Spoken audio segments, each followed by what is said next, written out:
জীবন মানেই সুখ দুঃখ হাসি কান্না মিলিয়ে একটা যাপন।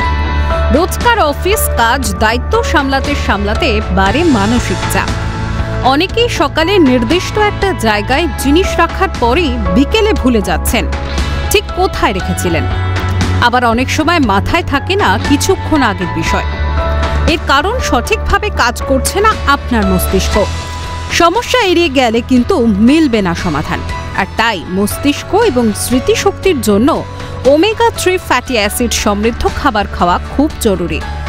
শুধু ব্রাহ্মী শাক নয়, রোজকার ডায়েটে কোন কোন খাবার রাখলে বাড়বে মস্তিষ্কের কার্যক্ষমতা দেখুন এক ঝলকে। রান্নার পাশাপাশি চেষ্টা করুন কাঁচা হলুদ খেতে। এতে থাকে কারকিউমিন নামক উপাদান, যা মস্তিষ্কের টিস্যুকে ক্ষতির হাত থেকে রক্ষা করে। এছাড়াও হলুদে রয়েছে প্রচুর পরিমাণে অ্যান্টিঅক্সিডেন্ট এবং অ্যান্টি ইনফ্ল্যামেটরি উপাদান, যা মস্তিষ্কের যে কোনো রকমের ক্ষতি সারাতেও বেশ গুরুত্বপূর্ণ। কুমড়োর বীজও খেতে পারেন।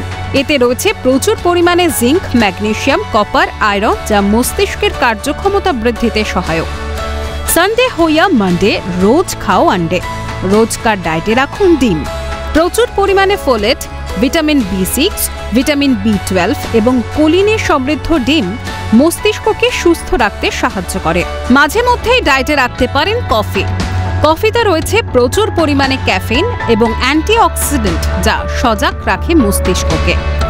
সঠিক মাত্রার ভিটামিন ই আমাদের মস্তিষ্কের দক্ষতা বাড়াতে সাহায্য করে।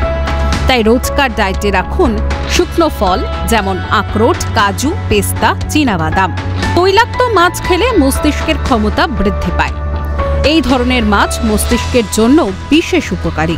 এছাড়াও প্রচুর অ্যান্টিঅক্সিডেন্ট উপাদানে সমৃদ্ধ এবং ক্যাফিনযুক্ত ডার্ক চকলেট মনোযোগ বাড়াতে সাহায্য করে এবং সেই সঙ্গে এন্ডোরফিনের উৎপাদনকেও উদ্দীপিত করে। এবার তাহলে আর চিন্তা নয়, রোজকার ডায়েটে রাখুন এসব খাবার এবং মস্তিষ্ককে রাখুন সজাগ এবং শক্তিশালী।